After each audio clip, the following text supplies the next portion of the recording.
Hola, buenas tardes.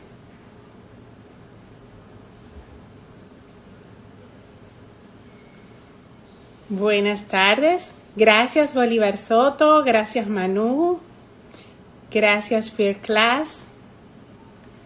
Buenas tardes a todos. Gracias a Regacu que se está conectando desde España también. Si podéis decirme desde dónde se conectan, pues mucho mejor todavía. Gracias Rebeca. Tú también eres hermosa. Tenemos a Fabián, tenemos a Yanelis. Bueno, pues hoy en la tarde de hoy, Noche de España, tenemos un invitado que me place presentar en el día de hoy, como es el señor Francesc Miralles, quien tenemos el honor, porque todos vamos a participar y aprender de este gran hombre. Es un destacado escritor, conferencista, investigador, traductor y músico. Francesc Miralles. Y tenemos el tema tan importante y tan sonado en las redes sociales, cómo descubrimos nuestro Ikigai. Mucha gente preguntándome sobre el Ikigai. Pero antes de iniciar, quiero hablarles un poquito, tan solo brevemente, una pequeña semblanza de nuestro invitado Francesc Miralles. Es barcelonés, es licenciado en filología alemana e inglesa, además de trabajar como periodista especializado en psicología y espiritualidad. Realizó un posgrado dedicado al mundo editorial. Tras dejar atrás su etapa editorial, comenzó a labrarse un nombre como escritor, tanto en la narrativa para adultos como en la literatura infantil y juvenil. Ganador en el año 2009 del premio Ciudad Torrevieja por La Última Respuesta, escrita en colaboración con Alex Rovira Selma, con quien ha escrito diversos libros juntos, tales como algunos cuantos que les voy a mostrar enseguida, porque los tengo, tales como Alegría. Esto es un libro hermoso. También el libro Amor.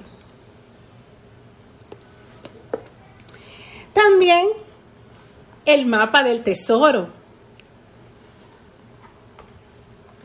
El Laberinto de la Felicidad. Uno muy importante y que me ha dado muchísimo provecho a mis coaching, el Zen en la empresa. Y por supuesto, un libro que leí a final de años, pero que se instaló en mi corazón y que retumba muchas veces, muchas de sus líneas en mi corazón y en mi mente, como es Un corazón lleno de estrellas. Esto es hermoso.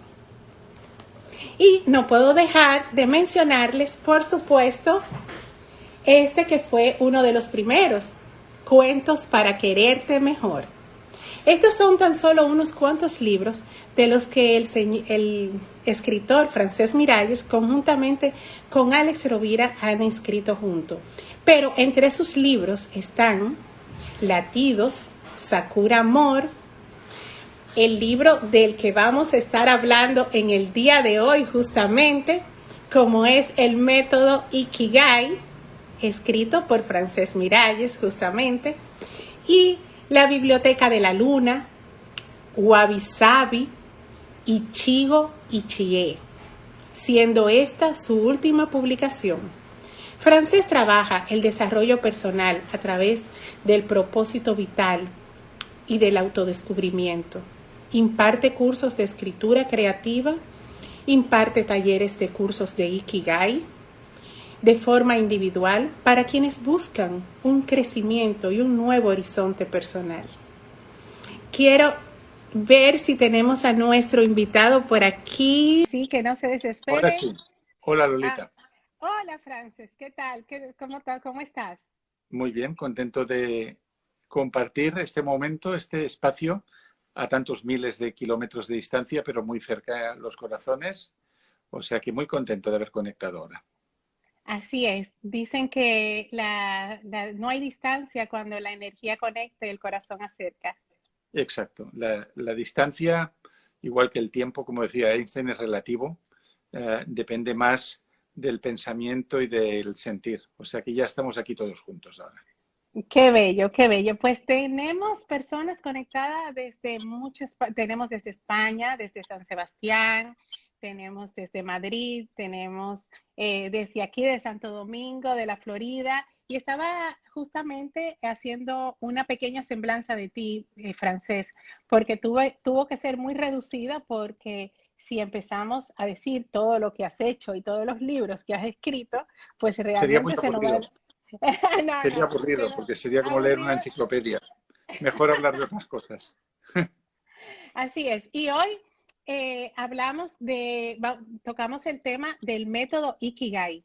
No te imaginas cómo miles de personas me han escrito preguntándome sobre el método Ikigai. Y para empezar dando harina a nuestra conversación, justamente, quería hacerte una breve introducción preguntándote, Francés. Es muy curioso cuando vemos el hilo conductor en los procesos desde la antigua Grecia con el método socrático, usando técnicas de investigación filosófica que consisten en conducir los procesos de reflexión, descubrimiento y de los propios valores del ser humano, haciendo de esto una serie de preguntas que revelan aquellas contradicciones de la forma de pensar de cada individuo. ¿Qué te Uh -huh. parece ese hilo conductor en los procesos de indagación desde la antigua Grecia, los métodos orientales, a la nueva psicología de este siglo? Bueno, en realidad está todo mucho más unido de lo que pensamos. Mira, recientemente estuve escribiendo un audiolibro, o sea, escribía un texto no para ser publicado como libro, sino para ser publicado como audio, como un libro para ser escuchado exclusivamente, sobre algo muy interesante que se llama la era axial. Y la era axial, que hay un ensayo muy conocido de Karen Armstrong, que es una estudiosa de religiones, que ha analizado de una manera muy científica todo esto. Mi audiolibro es una aproximación para el día a día y comprender de qué va todo esto. Fue una época de la humanidad en la que las mismas ideas aparecieron en lugares muy distintos que no tenían contacto entre ellos. Uno era Grecia, como bien dices, la época de Sócrates, otro era la India y otro era China. Entonces, dentro de un espacio de tiempo muy pequeño, pues Buda, Lao Tse, Confucio, los grandes filósofos de Atenas, descubrieron la conciencia y tomaron conciencia de ellos mismos y empezaron a hacerse preguntas, ¿no? ¿Quién soy? Querían autoconocerse, tanto en China como en la India como en Grecia. Y de ahí viene un poco lo que tú has contado ahora, el método socrático, que es muy parecido, de hecho, al psicoanálisis, el método socrático, porque lo que hacía Sócrates era en las calles de Atenas, en las plazas, charlar con jóvenes que estos jóvenes pensaban que sabían mucho, que tenían una verdad, que llevaban la razón. Entonces, él los iba desmontando con preguntas hasta que entraban en contradicción, ¿no? Entonces, les decía, pues, ¿tú estás seguro de que esto es así? ¿Tú crees que esto es bueno saberse? Los famosos tres filtros, ¿no? De Sí. Sócrates, que no solo hay que buscar la verdad, sino que la verdad tiene que ser útil. Y por lo tanto, cuando tú estás diciéndole algo a alguien, también tienes que velar porque eso vaya a hacer un bien a su alma, vaya a ayudarle a vivir mejor y vaya a aportarle ligereza y facilidad a su vida. Entonces, todo esto lo encontramos también en Buda y lo encontramos en el pensamiento de Confucio. Lao Tse es un poco más difícil de interpretar porque el Tao Te Ching está escrito en verso, Sí. pero sí que es cierto que todos estos filósofos, pensadores, guías espirituales, lo que ellos pusieron sobre la mesa no se ha superado nunca, tampoco hoy en día. Y por mucho que inventemos y por muchos libros que hagamos, siempre habrá conexiones con los sabios de la era axial. Así es, Francés. También sabemos que tu libro ha sido traducido en 50 idiomas y ha vendido más de 2 millones de ejemplares. Personas como Oprah, que es una persona a quien yo admiro muchísimo también, ha sido recomendado como un gran manual, lo que es el método Ikigai. ¿cómo puedes tú describirnos, conociéndote un poquito tras las cámaras, esta persona sencilla, de un lenguaje diáfano, llano, realmente tu éxito y tu propósito de vida?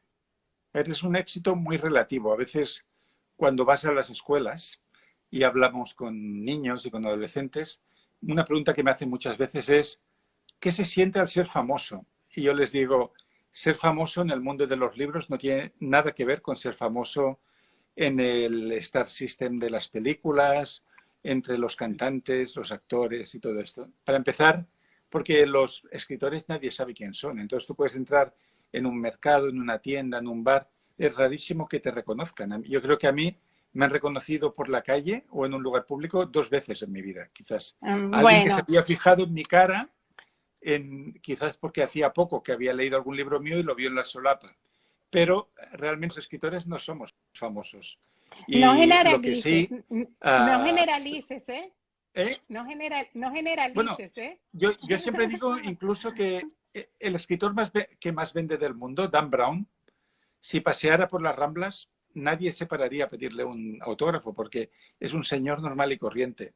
Solo lo que vemos cada día en las pantallas, realmente, y ahí podemos incluir algunos youtubers muy famosos, estos son los que los pararían por la calle. Los otros son personas normales y además, tú sabes, Lolita, que la tarea, que has entrevistado a muchos escritores, que la tarea del escritor es poco glamurosa, es solitaria, está mucho tiempo llenando hojas y descartando muchas cosas y finalmente el libro sale, nunca sabes qué es lo que va a gustar, qué es lo que no va a gustar. A veces el libro que triunfa no es el que tú habrías deseado que triunfe. Por lo tanto, en el fondo, por mucho que quieran endiosarse, la vida de un escritor es humilde y trabaja picando piedra, que en lugar de construir carreteras, pues va levantando páginas de un libro, ¿no? Pero no tiene una obra especial un escritor para mí. Así es, y llevando ese mismo hilo conductor de eso que me cuentas de la vida de un escritor, muchos de tus libros han sido escritos en colaboración con otros colegas. ¿Qué aporta esta forma de trabajar en conjunto, Frances? Bueno, ese es el problema, eso es digamos, un efecto colateral de tener demasiados No, amigos. no sé si tú viste, no sé si viste la colección que tengo tuya ¿Has enseñado algunos? Sí, sí, una buena colección. Y estos son solo algunos, porque si no, me pasaría, como te digo, el tiempo se nos va enseñando la colección completa que tengo. Claro, yo soy una persona que para mí un valor muy importante es la amistad y los amigos. Y tengo amigos que algunos los conservo desde los 14 años. Entonces, para mí es un valor máximo en la vida. Y esto hace que quede mucho con mis amigos. Mis amigos son mi familia, aparte de mi hijo y de mi pareja.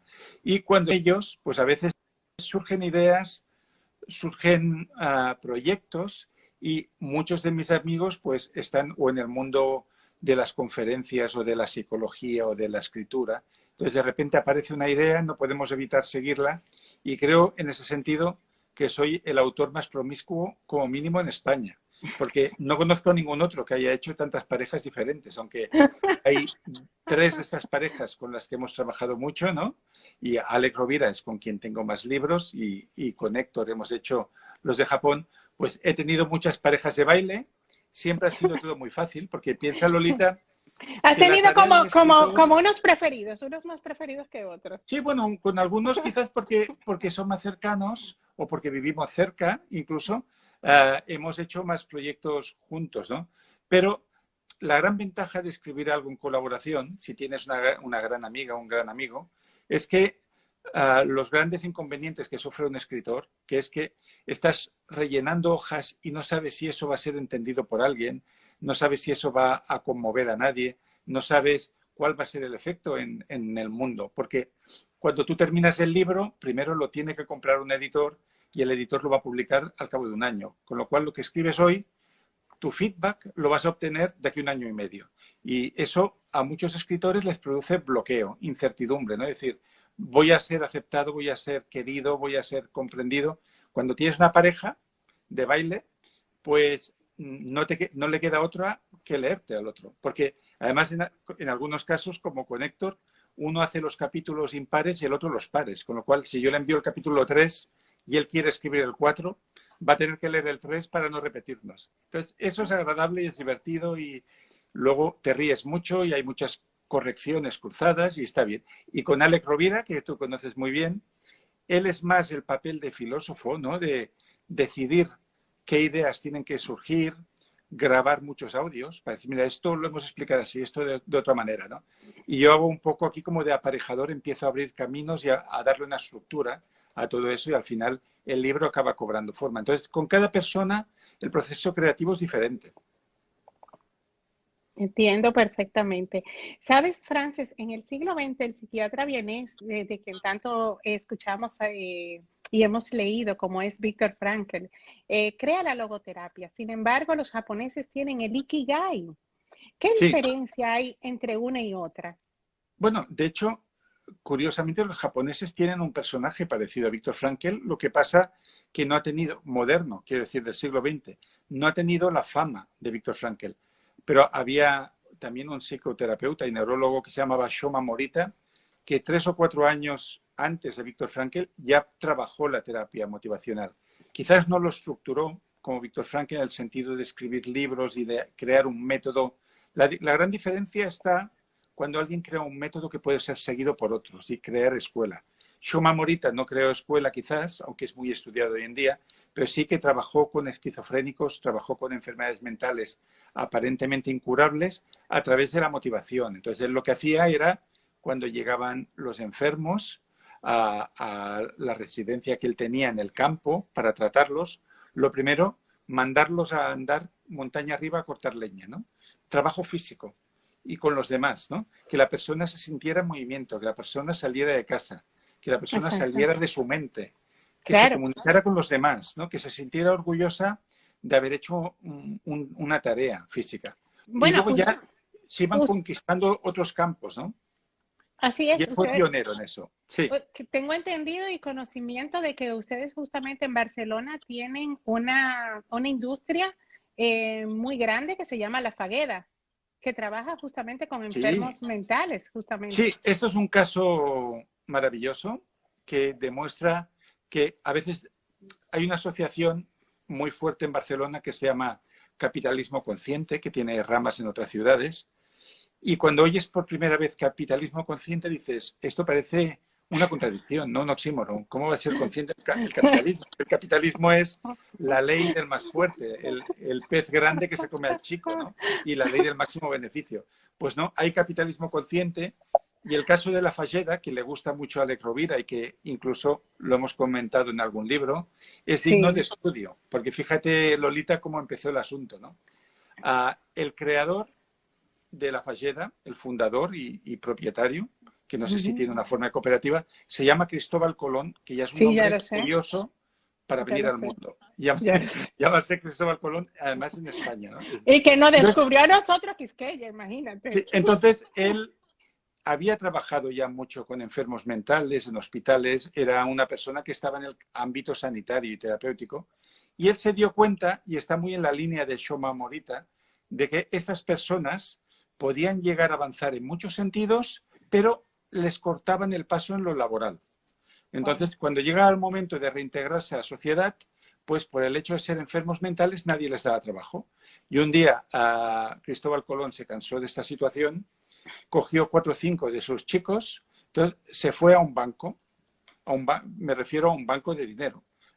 Y entonces entró en la oficina bancaria y dijo, Quiero un soy préstamo. Cristóbal Colón, vengo con estos enfermos mentales y quiero un crédito para abrir una fábrica, ¿no? Con lo cual pensaron que el tal Cristóbal Colón pues se había Estaba escapado con él chalado, ahí. no, Y que luego lo estaba que se chalado. demostró es que en esta fundación, en esta empresa, donde un enorme porcentaje de los trabajadores son enfermos mentales, tiene muchos beneficios, ha conseguido un nivel de calidad que es admirado por los consumidores y que esa utopía se ha hecho realidad, porque realmente todos los que trabajan allí trabajan con un amor que no lo hay en otros sitios. Con lo cual, la Falleda no solo es un proyecto social, sino que es un emblema de que a partir del corazón se pueden hacer grandes negocios también. Y creo que lo veremos cada vez más en los tiempos que vienen.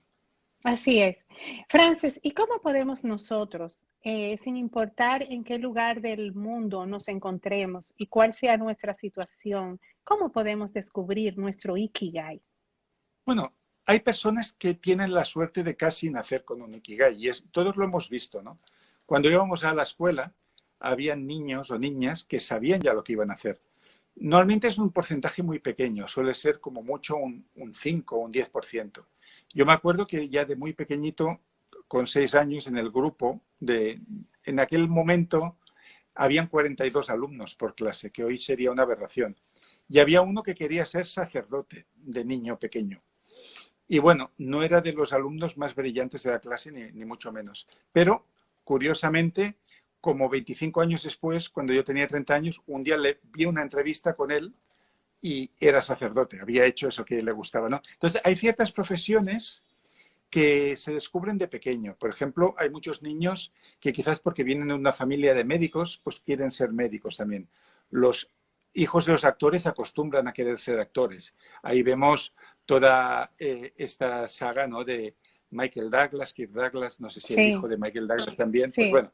Pero lo normal es no saber lo que vas a hacer con tu vida y sobre todo en la adolescencia, ¿no? Porque estás más pendiente de enamorarte, de descubrir la sexualidad, de saber si vas a querer vivir en este país, si quieres irte a otro sitio, de la lucha social, de X cosas, ¿no? Entonces, en ese momento que a una persona de 17 años le digan, elige lo que vas a estudiar los próximos 5 y lo que vas a dedicarte el resto de tu vida. Es una locura, porque esta persona está con las hormonas a tope y normalmente no pueden tomar una decisión que sea la más idónea para ellos. Con lo cual, ¿qué sucede? Que hay muchos abandonos académicos, muchos cambios de carrera.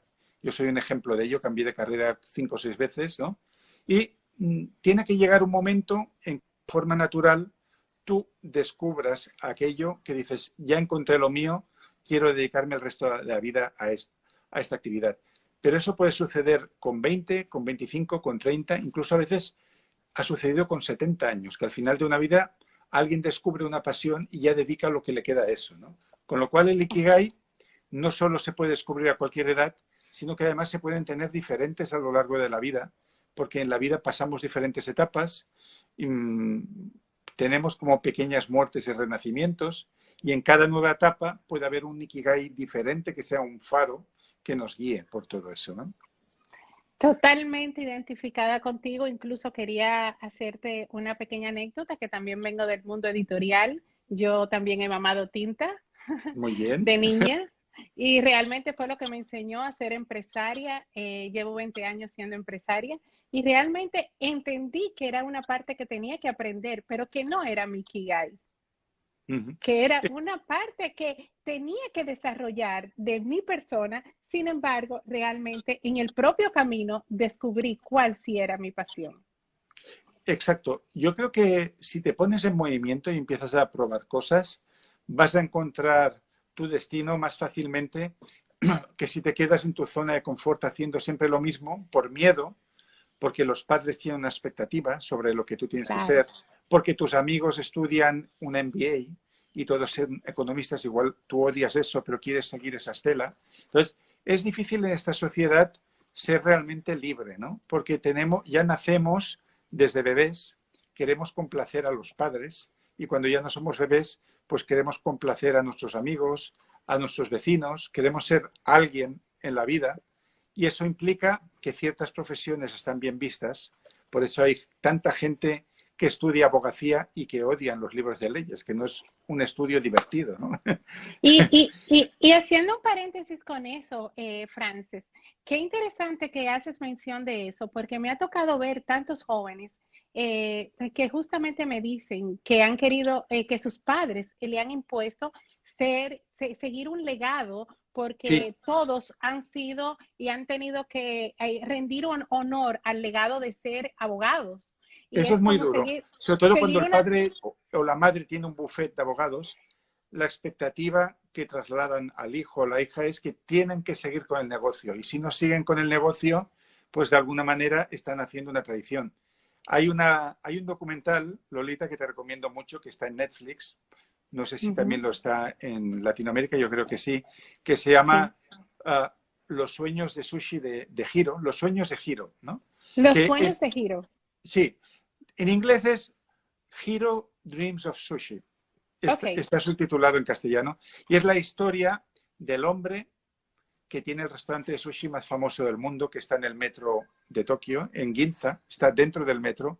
El menú cuesta hoy en día $400 del mediodía, caben 10 personas y es un hombre que hoy día tiene 93 años, creo que tiene, y que lleva 70 años haciendo lo mismo y 70 años sirviendo cada día y cortando el pescado. Y su hijo, bueno, de hecho,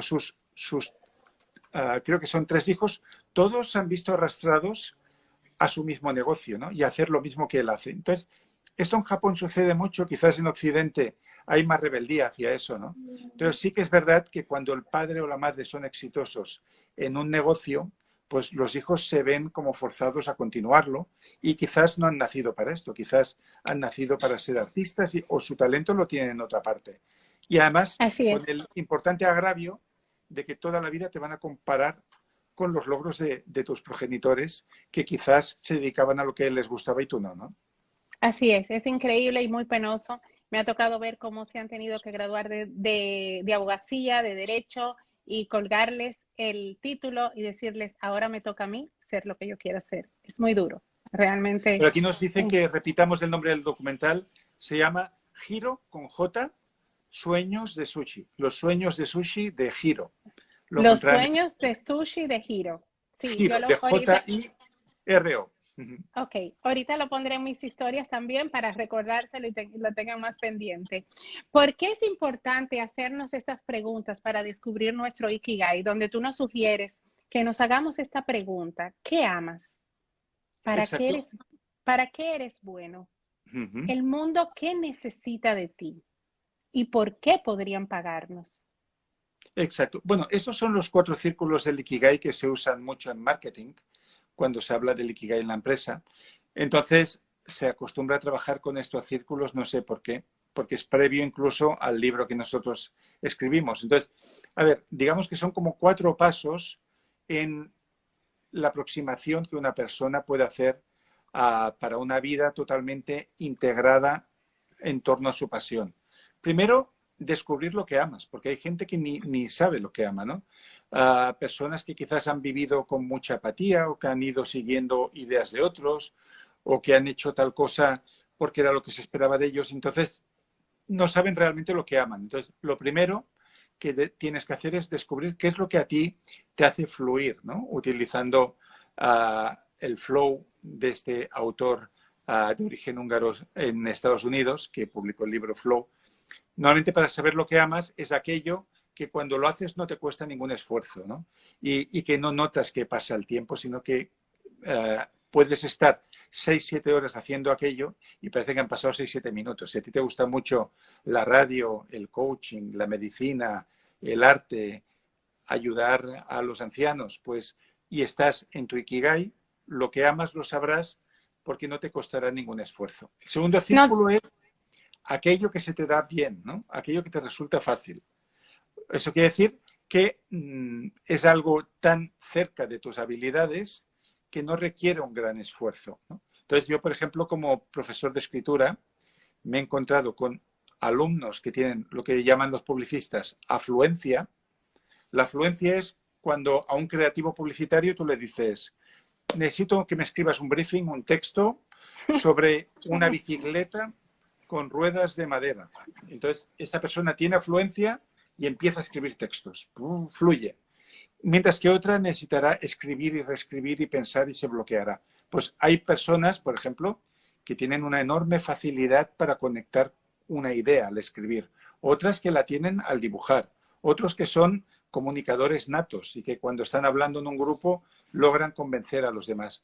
Otras personas necesitan estar solas en su elemento y hacer trabajos intelectuales. Entonces, quizás un paso previo al Ikigai sería preguntarnos en qué situaciones podemos dar lo mejor de nosotros mismos.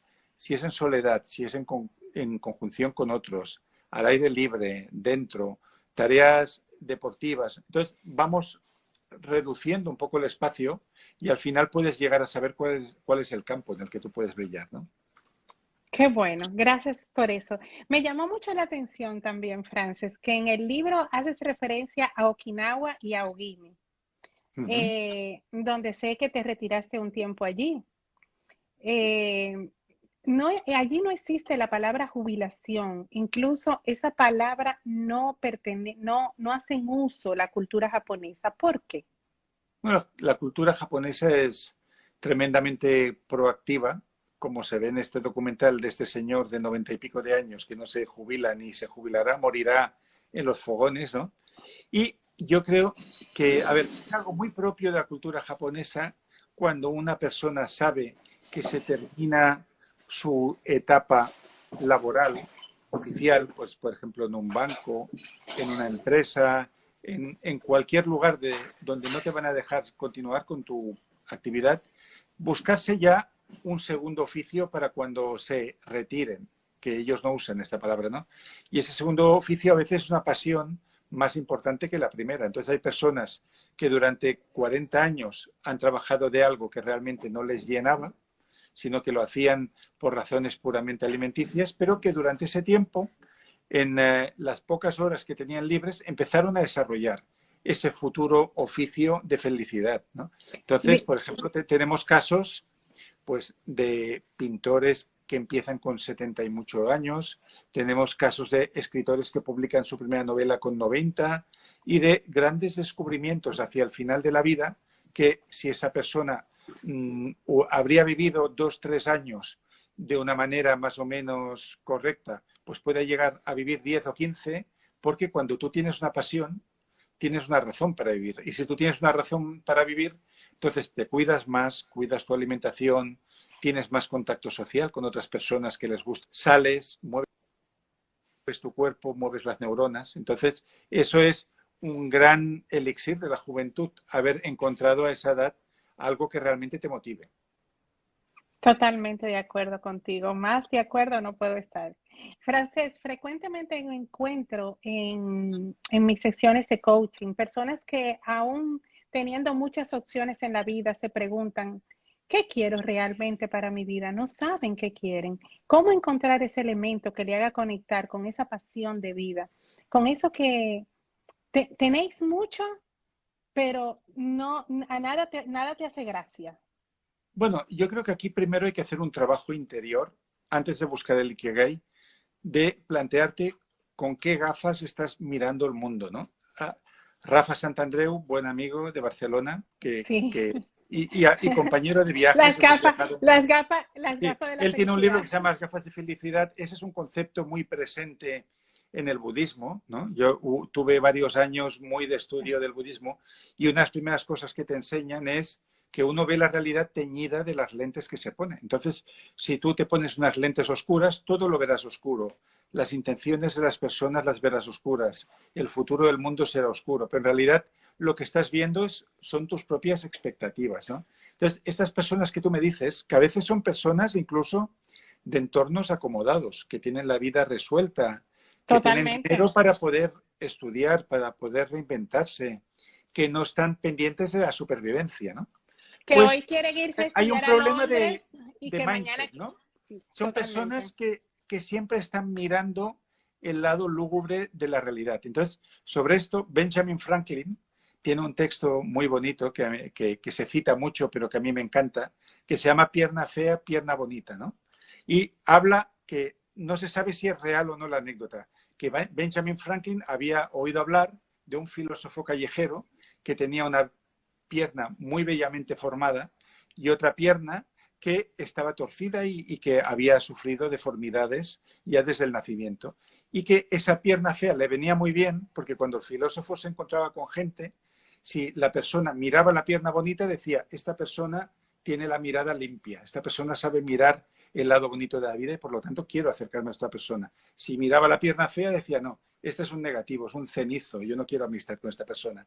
Pues yo creo que lo primero que nos tendríamos que preguntar es, en esta vida, ¿qué estoy mirando yo? ¿La pierna bonita o la pierna fea? ¿No? Entonces, si estamos siempre mirando a la pierna fea, lógicamente siempre nos pasarán cosas malas, ¿no? Porque hay lo que la psicología llama profecía de autocumplimiento, y es que tú empiezas a dibujar escenarios catastrofistas. Y esto puede suceder tanto a nivel mundial, como estamos ahora, que todas las posibilidades están abiertas, como personal. Si yo, por ejemplo, Lolita, voy a tener mi primera cita contigo, sentimental, en un café, y yo empiezo a pensar, uy, cuando llegue, Lolita va a ver que esta camisa en realidad cuesta solo 30 euros y no es una camisa muy buena. Va a pensar que yo soy pobre. Y además va a ver que no me he afeitado y he salido sin afeitarme. Y además la S no la pronuncio muy bien. Cuando llegue, pues voy a estar tan nervioso y tan torpe que se va a cumplir esa profecía, ¿sabes? Y eso lo hacemos constantemente. Claro. Y en el mundo del trabajo especialmente, personas que van a Pues una mira, entrevista de trabajo ya pronosticando que no los van a coger, ¿no? bueno, pues mira, pues te voy a pronosticar algo. Pues esta blusa que ves, esta camisa que ves, ¿ves? La compré hace mucho en Estados Unidos, en mi último viaje a los Estados Unidos. Y te juro que te voy a decir algo profético. No dije, no es mi estilo, pero no sé para qué ocasión me la pondré, pero sé que será para una ocasión muy especial. Pues Y muy es bien. justamente igual que la portada de tu libro Ikigai. Pues, oye, pues aquí había como un anuncio de que nos íbamos a conocer, ¿no? Era como, esta camisa estaba ¿Ves lo pronosticando que es la que ibas profecía? a leer el Mira, mira. Ikigai. Pues mírala, mírala, mírala, mírala. Sí, sí, Mírala. hay como ramas de cerezo, ¿no? En flor, sakura. Sí, sí, sí, ¿No? sí. A mí me encanta realmente, Japón realmente uno de los destinos que espero conocer y que me apasiona muchísimo su cultura, su gente y todo, realmente para mí. Pero cuando la compré dije, no es mi estilo. Qué extraño, no es mi estilo, pero para Pero algo, algo te llamó algo, para que te quedaras con la para, camisa.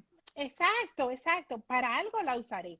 Y Ujú. fíjate cómo vienen a suceder las cosas. Y quiero preguntarte, Francés, porque el tiempo a través de estas plataformas son terribles, que nos deja con ganas de seguir preguntando realmente, ¿cuál fue esa enseñanza tan grande que te quedó acerca de tu investigación y la convivencia con esos centenarios japoneses?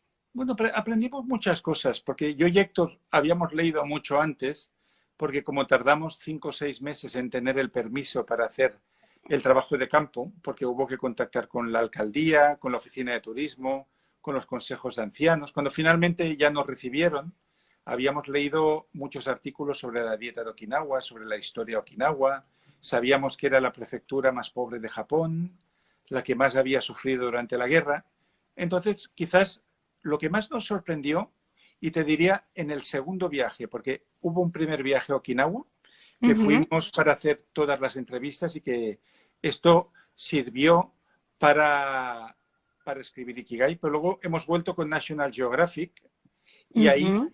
lo que hemos hecho es volver a visitar a aquellas personas que ya entonces tenían 100 años algunas y seguían vivas, ¿no?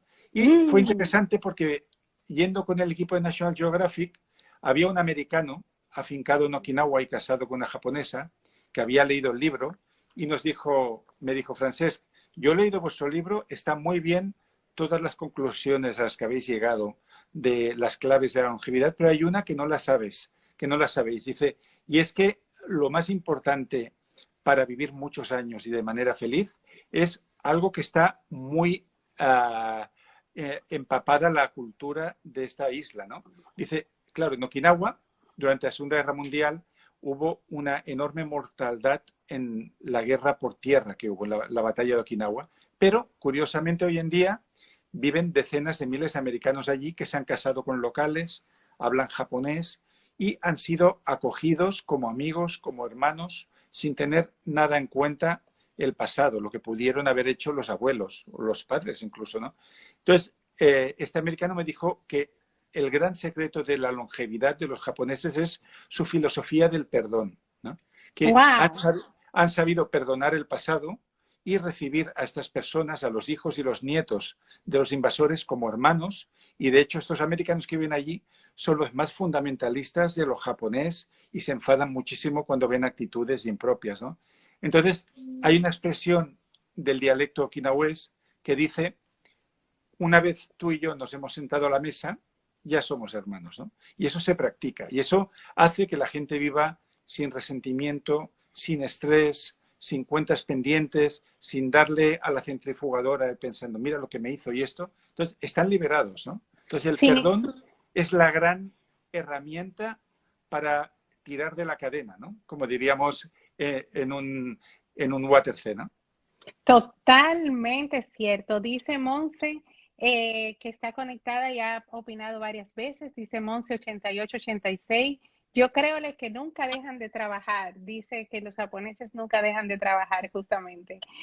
Yo creo que sí, yo creo en el poder sanador del perdón, del no guardar esa basura interna que se va acumulando y que se va dejando, que limpias la casa, como yo digo, la azotea, y la vas dejando esa basurilla, y esa basurilla después A comienza ver, a incendiarse sola.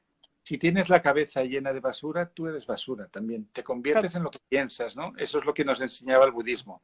Entonces, yo lo que creo que el ejercicio que todos podemos realizar es, del mismo modo que elegimos la comida que vamos a ingerir, entonces, si nosotros vemos un pedazo de carne en mal estado, con moscas en el mercado, con gusanos, no lo vamos a comer, ¿no? Porque sabemos que Totalmente. eso nos va a hacer daño. Pues del mismo modo, si hay informaciones, noticias muy catastrofistas, personas que quizás siempre te van a traer malas noticias o que te van a hacer un mal pronóstico de tu propia vida, de tu futuro, pues hemos de elegir si ese es el contenido que queremos dar a nuestra mente o no, ¿no? Entonces, somos responsables de los canales con los que conectamos. De hecho, la mente es como una emisora de radio, de televisión, que puede tener varios canales. Entonces, tú decides si suena la música clásica, si suena el podcast inspirador o si hay siempre una película de tiros, ¿no? Entonces, ahí estamos decidiendo en cada momento. Así es, incluso en uno de mis estudios de neurociencia, justamente, me sorprendió mucho que el ser humano toma 120.000 decisiones al día y no lo toma en cuenta y no sabe cuáles son todas esas decisiones. Cree que son grandes decisiones, Sí, justamente. bueno, el Y son ritmo de decisiones. pensamientos que tenemos es muy alto y se ha comprobado además que muchos de los pensamientos son repetidos. O sea, es como si tuviéramos un álbum de cromos, pero que tuviéramos muchos del mismo. Entonces, hay ciertos pensamientos que son circulares, entonces que aparecen una Ujú, vez y otra vez y otra vez y otra vez y que no ujú. tienen ninguna utilidad. Simplemente están ahí porque han entrado en un bucle. Entonces, a veces es un trabajo grande poderse liberar de esas ideas, ¿no?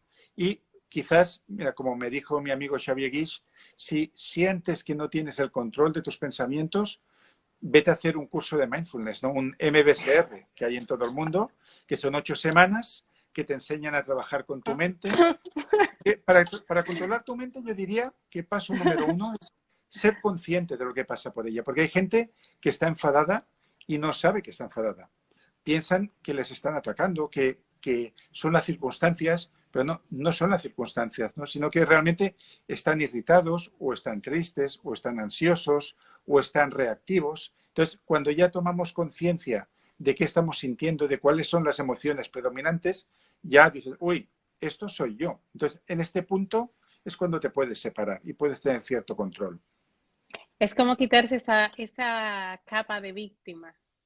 Sí, a ver, la capa de víctima es útil hasta cierto punto, porque al principio con el papel de víctima vas a encontrar algunos aliados, pero los aliados luego se cansan de las víctimas porque la víctima tiende a repetir siempre la misma historia. Si fuera historia diferente, normalmente cuando tú quedas con una víctima, yo he comprobado que te suelen contar lo mismo con otras palabras o con las mismas, incluso, ¿no?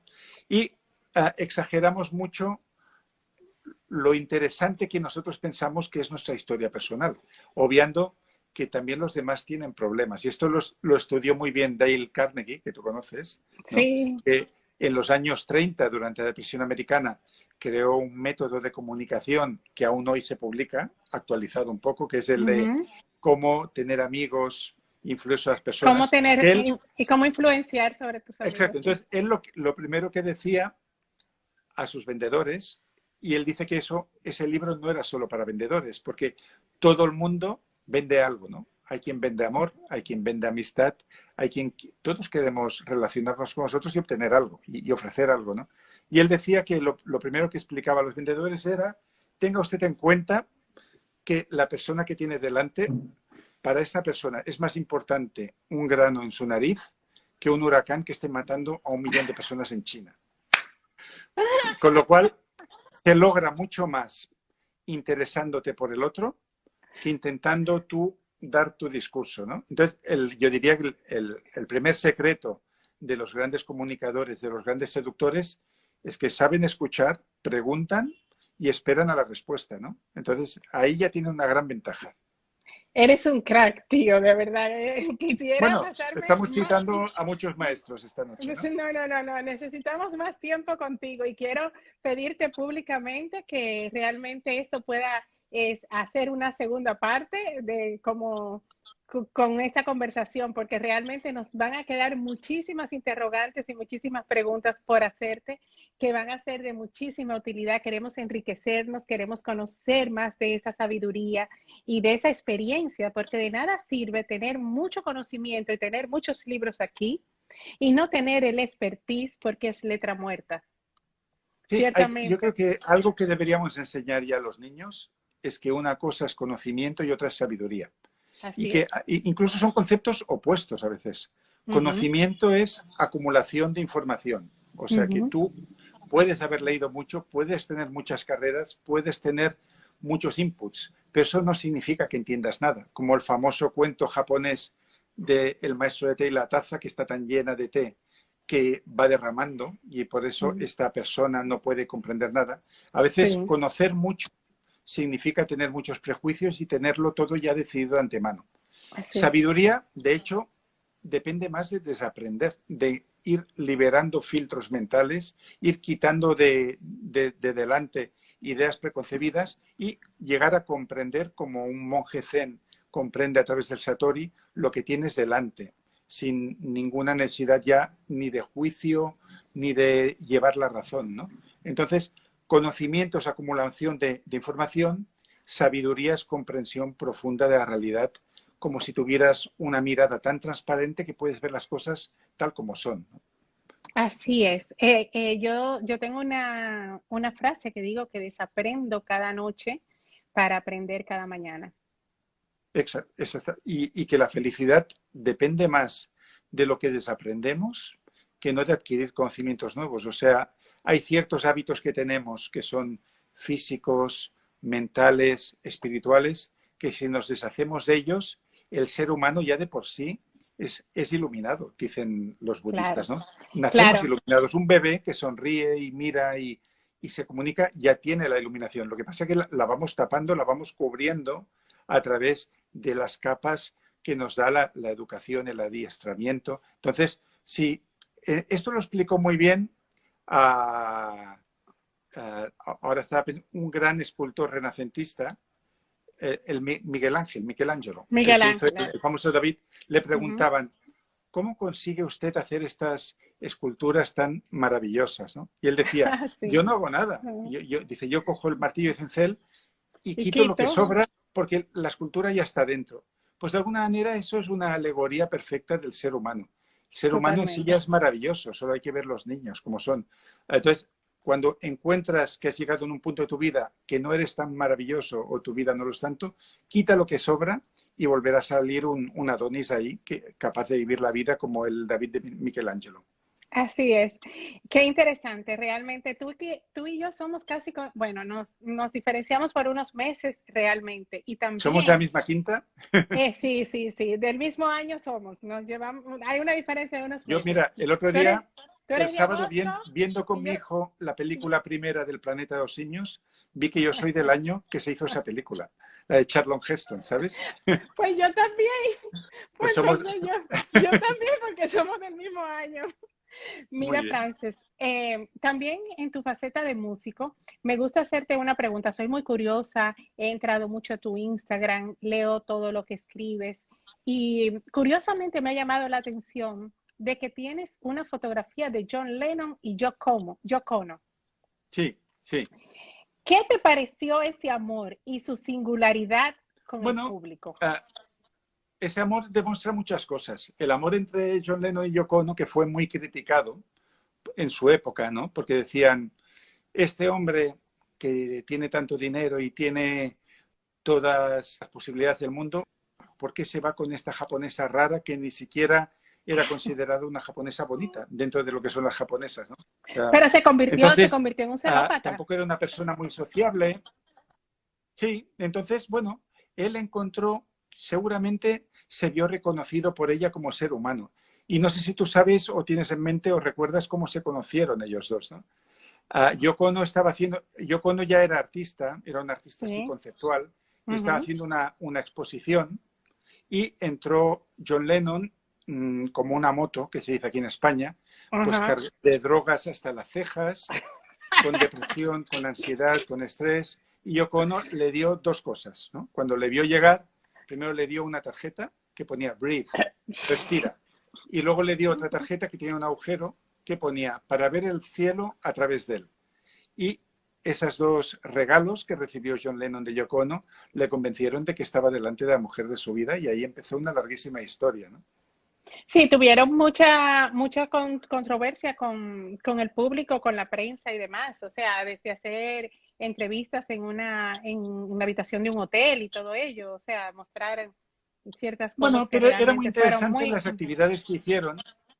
Yo lo encuentro en falta en los artistas hoy en día, ¿no? Porque hoy hay grandísimos músicos y actores y gente muy influyente que no se mojan. O sea, quieren gustar tanto a todo el mundo que sus reacciones ante las injusticias son muy tímidas, ¿no?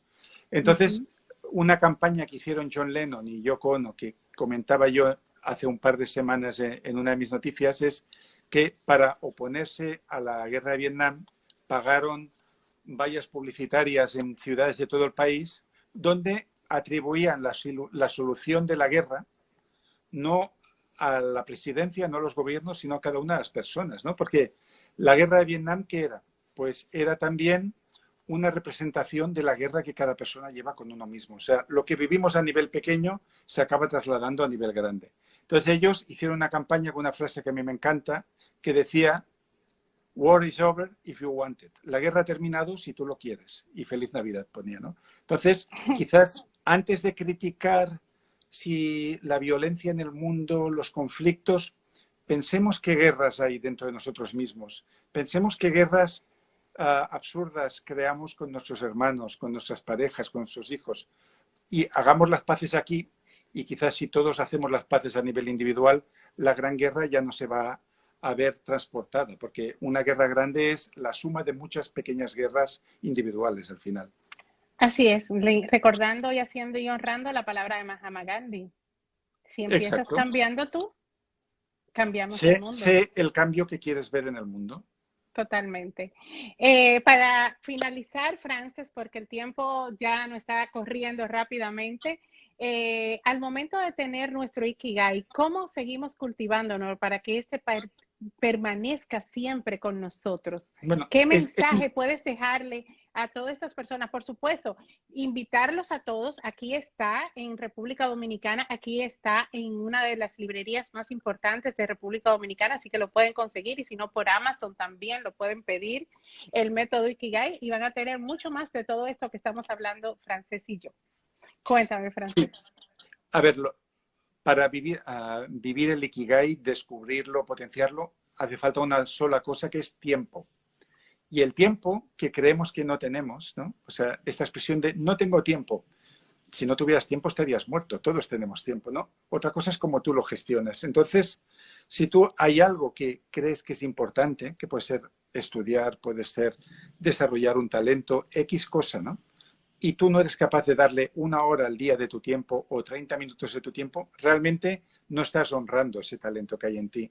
Entonces, lo primero que tienes que hacer es, quizás, lo que decíamos antes, ¿no? Que la sabiduría depende más de desaprender, y el tiempo para tu Ikigai depende de a qué renuncias. Quizás pues has de ver menos series de televisión, o quizás hay que ver menos fútbol, hay que ir a menos citas por compromiso, por quedar bien, y decir, es que esa hora que yo dedico a esta cosa para mí es sagrada. Entonces, siguiendo el método Kaizen de los japoneses, ¿no? De que un pequeño paso cada día te lleva muy lejos, si tú cada día dedicas 1 hora a algo que realmente te importa, vas a ver un crecimiento exponencial de aquello que tú puedes dar al mundo. Pero para eso vas a tener que renunciar a otras cosas y decir que no a personas para decirte un sí a ti mismo también. Así es, dice Pablo Picasso que la inspiración existe, pero que siempre te encuentre trabajando. Exacto.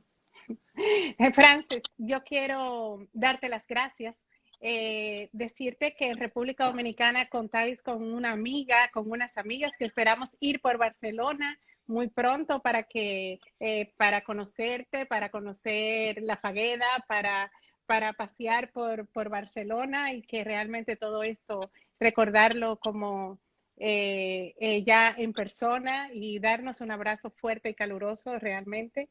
Y sobre todo agradecer tu generosidad y tu accesibilidad para todas las personas que están conectadas realmente y que han hecho partícipe de esta sabiduría y de esta expertise de vida que a ti te ha costado tanto tiempo, tanto trabajo, tanto sacrificio y tanta inspiración. Pues aquí estaremos esperándoos con los brazos abiertos y ha sido un gran placer estar en tus manos en esta conversación y muchas gracias a todos los que nos habéis venido siguiendo y escribiendo mensajes y acompañándonos. Ha sido muy bonito. Namaste. Namaste. Hasta luego. Hasta luego.